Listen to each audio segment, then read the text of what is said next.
Before you listen, if you enjoy the stories and want to hear more, then please consider subscribing. Most of you listening aren't subscribed, so please take this time to subscribe. Turn on notifications so you'll never miss a story and be the first to hear. You'll also be supporting me. Thank you.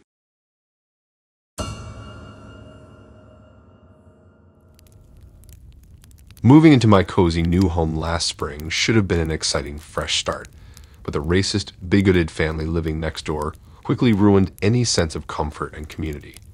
Their hostile rejection when I kindly tried introducing myself left me confused and deeply hurt at first, but it sadly didn't take long to realize their unprovoked disdain stemmed solely from my different ethnic background, as their subtle acts of harassment and intimidation persisted daily.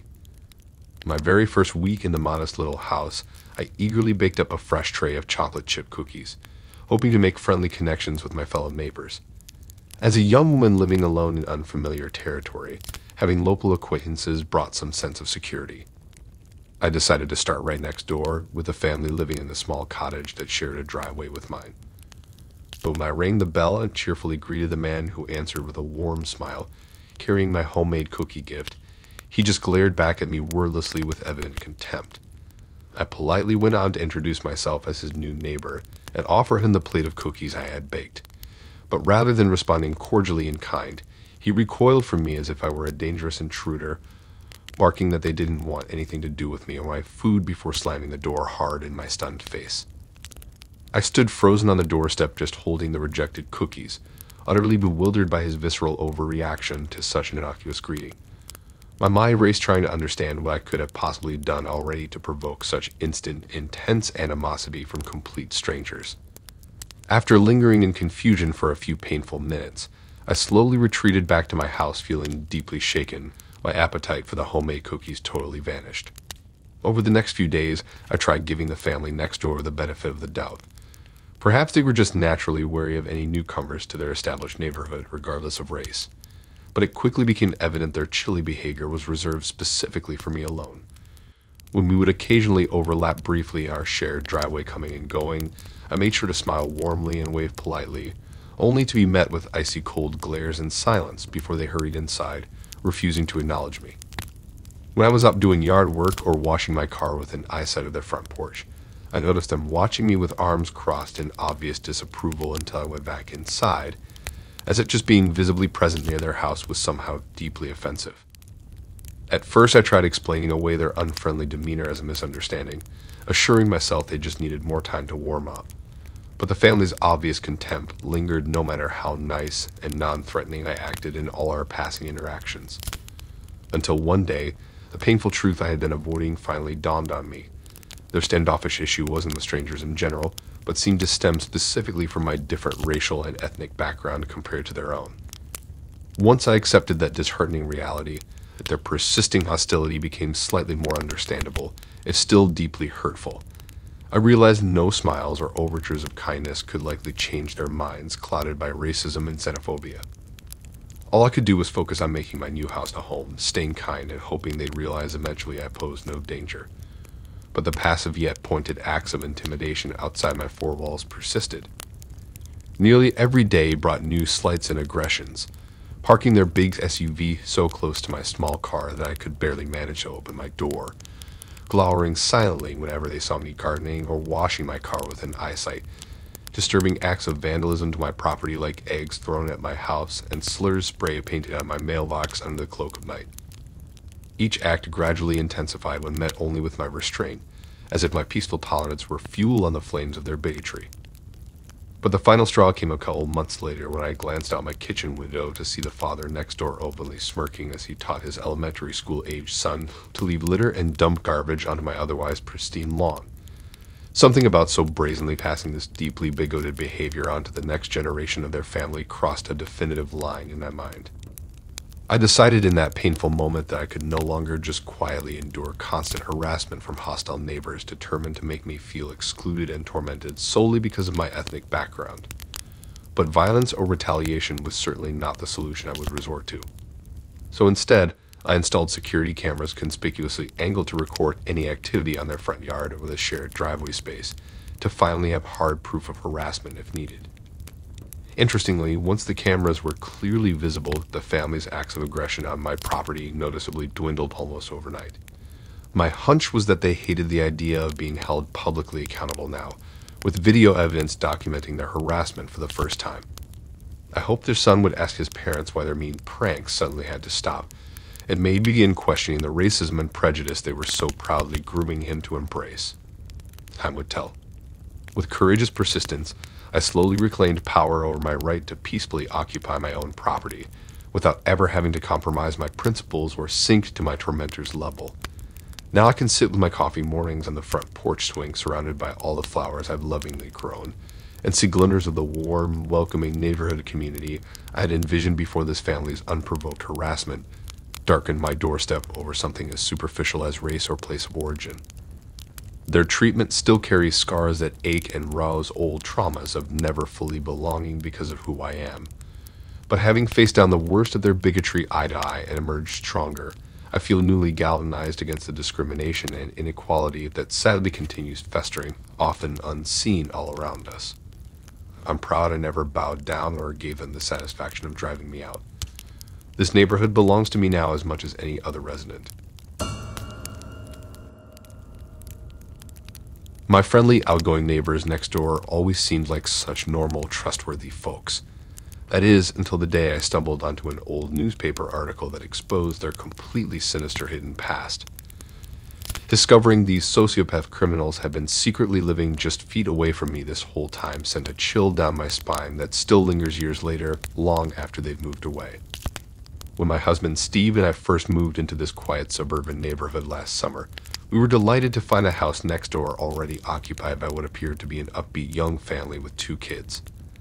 After months spent in temporary corporate housing awaiting our new custom home's completion, having such seemingly pleasant neighbors right off the bat felt like a promising fresh start. We first officially met John and Samantha the day we moved in, when they dropped by our open front door with a warm apple pie in hand, cheerfully introducing themselves and welcoming us to the community. They were all smiles, with their 2 young daughters shyly peeking out from behind them. Throughout the chaotic day, as we clumsily lugged furniture inside, they jokingly offered encouragement and to lend a hand from their front lawn. Everything about them exuded down-to-earth friendliness. In the first few days and weeks after our move-in, John and Samantha continued to go out of their way to look out for us newbies, rescuing packages from the rain when we were out running errands, alerting us if a door was accidentally left unlocked late at night. My husband Steve almost immediately hit it off with John, as they were both huge football fans and happy to have found a fellow fan nearby. Meanwhile, Samantha and I quickly bonded over our shared interests like yoga, wine, thrift shopping, and just being moms. She happily recommended her favorite local stylist when I mentioned needing a haircut in this new town. When they asked if Steve and I could watch their daughters one evening, we didn't think twice about helping out our newfound friends and neighbors. It just seemed like sincerely warm, caring people all around. In no time, John and Samantha had woven themselves into the fabric of our new start in this unfamiliar place. So you can imagine how utterly jarring and bizarre it felt a few months later, when I stumbled onto an old newspaper article at the local library archives that detailed John and Samantha's hidden criminal past. My blood instantly ran cold seeing their unmistakable mugshots, pictured alongside a detailed piece about their conviction years prior for multiple counts of fraud, theft, and extortion across 3 different states. As I scanned through the article in disbelief, the list of sociopathic crimes they had callously committed against countless vulnerable people over the years just to line their own pockets was staggering.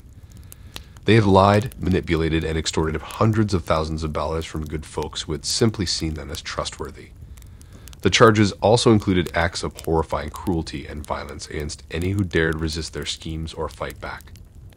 I sat at the library terminal, hands shaking, trying to process it all.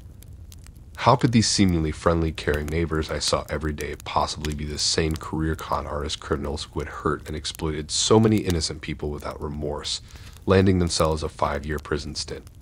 Nothing made sense. Rushing home, I was still trembling, telling Steve what I had discovered. It all felt totally unreal. We truly thought we knew these people. Thinking back on all our warm memories and conversations with them over home-cooked dinners, games in the yard with the kids, borrowed cups of sugar, It seemed impossible to align the John and Samantha we knew with the stone-cold, deranged mugshots and acts described in black and white right in front of me. We sat together late into that night, stunned and sleepless, trying to reconcile it all. The more we talked through every past interaction, the more sinister certain innocent-seeming moments now appeared with the benefit of hindsight. Recalling all ways they had cunningly pried for private financial information and other family details during visits under the guise of friendly chatter, a dark feeling wore over us. Their offer recently of a too-good-to-be-true investment opportunity from a close friend also took on a much more disturbing, predatory tone in this new light. Had they targeted us from the very start, gained our trust only in order to better lure us into some sadistic financial or emotional trap later on down the road when our guard was fully down? The very thought left us both violated and panicked. Calling the police could potentially provoke retaliation if John and Samantha caught wind of our suspicions about them. For the time being, we decided keeping up a facade of normalcy and distance was safest.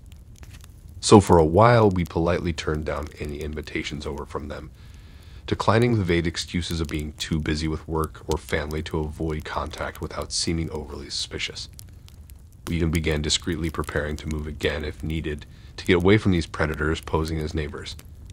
To our enormous relief, we soon noticed a for sale sign go up outside their home, quickly followed by moving vans. They had apparently picked another hapless, unsuspecting target somewhere new to Slightly Con, leaving us in shaken but blessed peace once they were finally gone. Even now, years later, it still makes my skin crawl imagining what other undetected, sinister machinations were likely going on inside that innocent-looking home we so trusted, or just how close we unknowingly were to becoming John and Samantha's next victims, utterly blind to the deranged career sociopaths we had let into our lives. I'm just thankful we never gave them the benefit of any real doubt or opportunity before they moved on. But it taught me early on that outward charm and friendliness can very dangerously disguise the most evil intents brewing beneath the surface.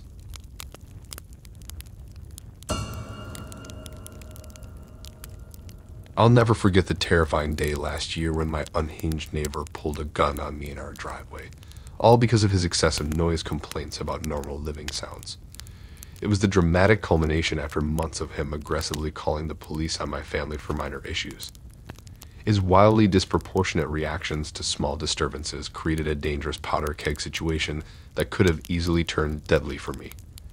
When my wife, infant son, and I first moved into our home, we made every effort to be considerate of the older man living next door. As a new family on the block, we wanted to start out being polite and neighborly. I introduced myself, and he seemed pleasant enough at first, hitting a friendly wave from his front porch as we unpacked boxes. We assumed getting along would be smooth and uneventful, but we were soon proven wrong. Just a few days after moving in, I opened our front door around midnight to find 2 police officers standing there. They informed me a noise complaint had apparently been filed by our neighbor about a loud disturbance coming from our house. My wife and I were stunned and confused. We had been sound asleep for hours, as had our baby.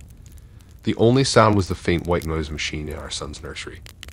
Nonetheless, we calmly apologized to the frustrated officers for any perceived disruption and assured them we would keep any potential nighttime noises to an absolute minimum going forward.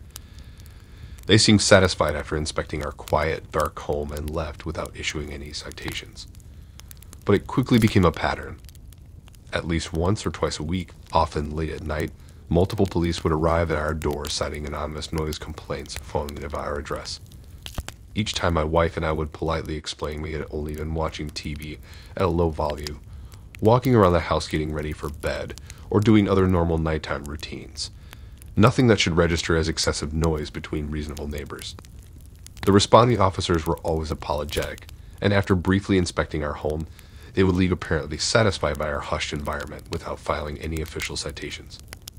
Yet the bizarre late-night noise complaints kept coming in week after week, even on nights when we knew for a fact our neighbor was out of town visiting family. It became increasingly clear someone had a vendetta against us. Given the timing and nature of the calls, basic logic indicated the disgruntled culprit was likely our neighbor. My wife and I tried politely approaching him about it, but he flat out refused to speak to us or even answer his door. We seriously debated just moving away to avoid the harassment, but we ultimately decided we should not have to be intimidated into uprooting our new family over someone else's unreasonable intolerance of normal living sounds.